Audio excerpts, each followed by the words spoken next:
Mata sebagai indera penglihatan merupakan organ yang vital bagi manusia. Dengan mata, kita mampu melihat indahnya dunia. Cakupan dunia sangatlah luas terbentang. Di dalamnya banyak terdapat nilai-nilai dan pelajaran. Maka lihatlah dunia dengan hati sanubari agar kita bisa menangkap inspirasi.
Biasanya lukisan identik dengan cat minyak atau cat air.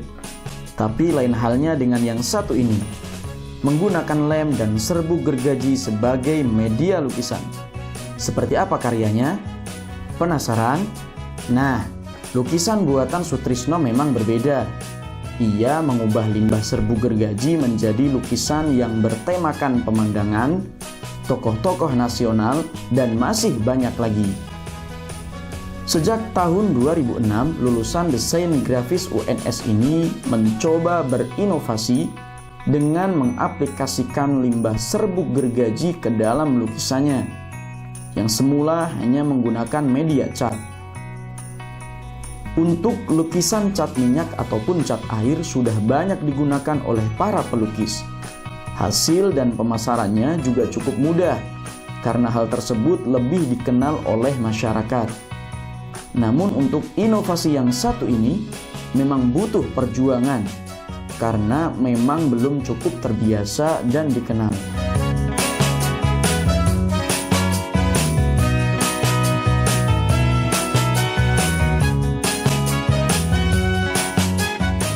Saya Sutrisno, akrab dipanggil Trisno Grajen.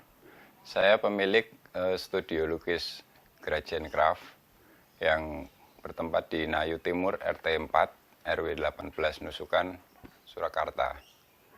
Saya memulai usaha ini sekitar tahun 2006.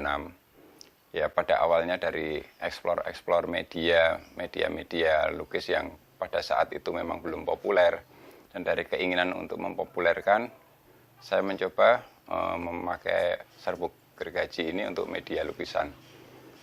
Dan seiring dengan berjalannya waktu, saya bisa mulai inovasi-inovasi sampai saat ini. Dan saat ini saya sudah mempunyai beberapa pelanggan-pelanggan untuk lukisan dari serbuk kayu ini. Pada tahun 1997, pada 97 itu saya lulus dari Desain Komunikasi Visual Seni Rupa UNS, dan saya mengambil basic desain grafis. Pada waktu itu saya mulai bekerja pada sebuah perusahaan stationery, publishing, kemudian berpindah-pindah dari pekerjaan satu ke pekerjaan lain di bidang desain grafis. Dan pada 2004 itu terakhir saya bekerja di perusahaan stationery. Saya resign dan memulai untuk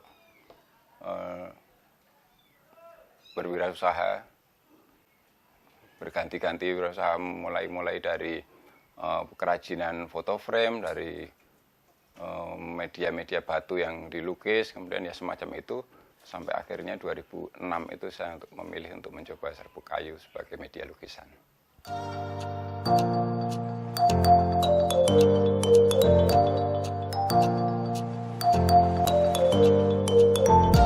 Bosan melihat lukisan dari bahan cat, Trisno mencoba mencari inspirasi dalam menggeluti dunia seninya. Hingga suatu saat, dia melihat ada limbah kayu terbuang sia-sia. Dari sini akhirnya muncul ide untuk menggunakan serbuk kayu untuk membuat sebuah karya seni lukis yang berbeda. Meski diakui awalnya tak mudah, tapi kini karya lukisan media serbuk gergaji ini mulai dilirik para pecinta lukisan. Dalam awal eksperimen ini dilakukan, Sutresno mulai mencari-cari agar bisa menempelkan serbuk yang dimaksud dengan baik pada lukisannya. Akhirnya, ia menemukan formula lem yang bisa dicampur dengan serbuk kayu.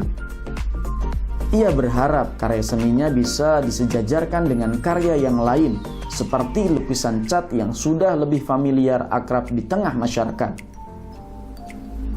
Untuk mendapatkan serbuk kayu, Sutresno mengambil dari pengrajin-pengrajin mebel di sekitar rumahnya dan beberapa kota lainnya pula. Dia mengaku tidak mengalami kesulitan mendapat bahan ini, karena memang selama ini serbuk gergaji hanya dibuang sia-sia.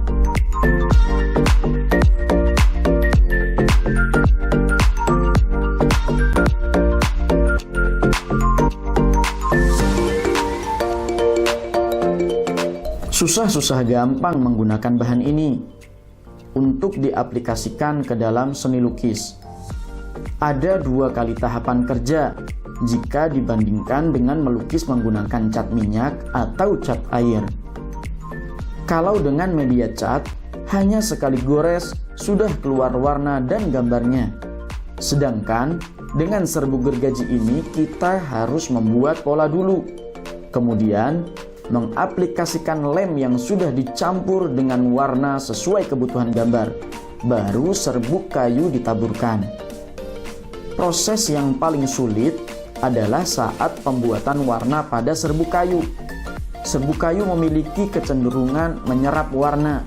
Dari warna yang soft atau lembut itulah Sutresno harus bersabar untuk memunculkan sisi gelap terang dan nilai kontras dalam tiap lukisan. Memang menjadi tantangan tersendiri baginya untuk berani berinovasi. Keluar dari kebiasaan pada umumnya, inilah yang menjadi nilai tersendiri atas produk lukisan yang diciptakannya.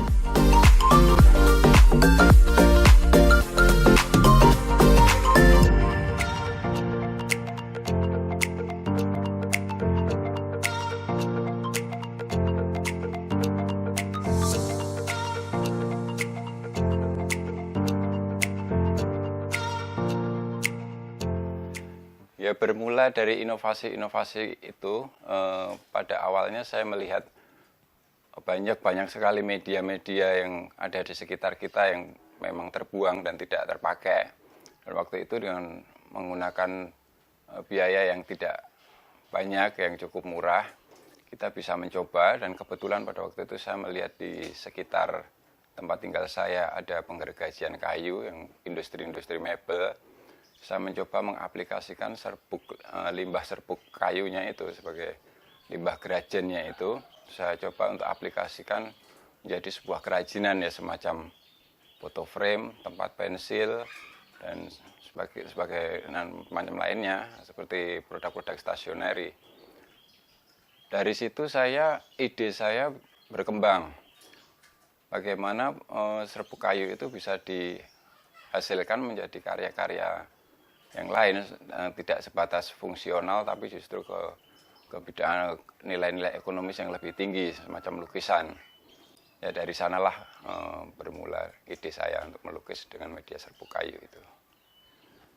Pada awalnya saya hanya menggunakan serbuk kayu yang untuk pewarnaan itu saya memanfaatkan dari kayu sonokeling misalnya, itu untuk menghasilkan warna yang gelap. Kemudian untuk warna coklat saya memakai kayu jenis mahoni atau jati. Kemudian untuk warna yang cenderung lebih terang itu saya menggunakan kayu pinus dan kayu sengon, itu untuk warna-warna yang agak cenderung putih. Jadi di situ saya tidak menggunakan pewarna, saya memanfaatkan warna-warna natural itu pada awalnya. Di situ saya kesulitan mendapatkan konsumen, karena mereka biasanya menginginkan warna-warna yang cerah, memunculkan warna hijau, kuning, biru. Nah, dari awalnya itu ada 1 tahun, 2 tahun saya memasarkan kesulitan. Akhirnya saya mencoba meramu pewarna untuk merendam serbuk kayu itu menjadi serbuk kayu yang berwarna. Jadi serbuk kayu sekarang saya menggunakan segala macam serbuk kayu, enggak terbatas kayu mahoni atau kayu jati atau kayu apa. Tapi serbuk itu saya rendam pewarna, kemudian menghasilkan serbuk-serbuk yang berwarna, ada kuning, hijau, biru, merah, semacam itu. Meskipun ciri khas dari serbuk itu warnanya lebih cenderung mendem atau gelap, itu memang ciri khas dari serbuk kayu itu sendiri. Jadi saya mencoba dari inovasi-inovasi itu, membutuhkan waktu untuk mencoba inovasi itu.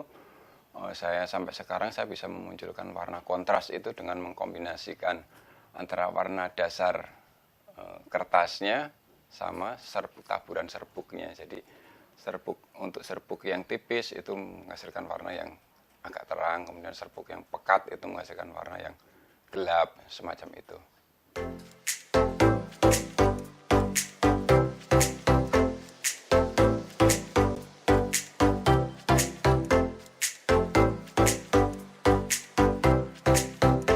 Soetrisno memiliki pasar sendiri, yaitu buyer dari pameran-pameran di berbagai tempat. Selain itu, ia juga menjual lukisan serbuk gergajinya di Night Market Ngarsopuro. Seiring berkembangnya zaman, Soetrisno memutuskan menggunakan media sosial Facebook dan Instagram untuk memasarkan lukisannya. Untuk kesukaan para pembeli cukup beragam. Ada yang suka pemandangan atau gambar tokoh nasional semisal Presiden Republik Indonesia dan lain-lain. Akan tetapi, secara umum mereka kebanyakan memesan lukisan dari foto baik pribadi ataupun keluarga. Mereka tertarik karena merasa unik dan berkarakter. Serbuk-serbuknya yang kasar itu menjadi ciri khas. Belum banyak yang membuat produk lukisan seperti ini. Selain itu, lukisan serbuk kayu ini juga mempunyai daya tahan yang lama. Soetrisno sudah mengujinya dengan memasang berbagai lukisan di tempat yang terkena air hujan dan sinar matahari.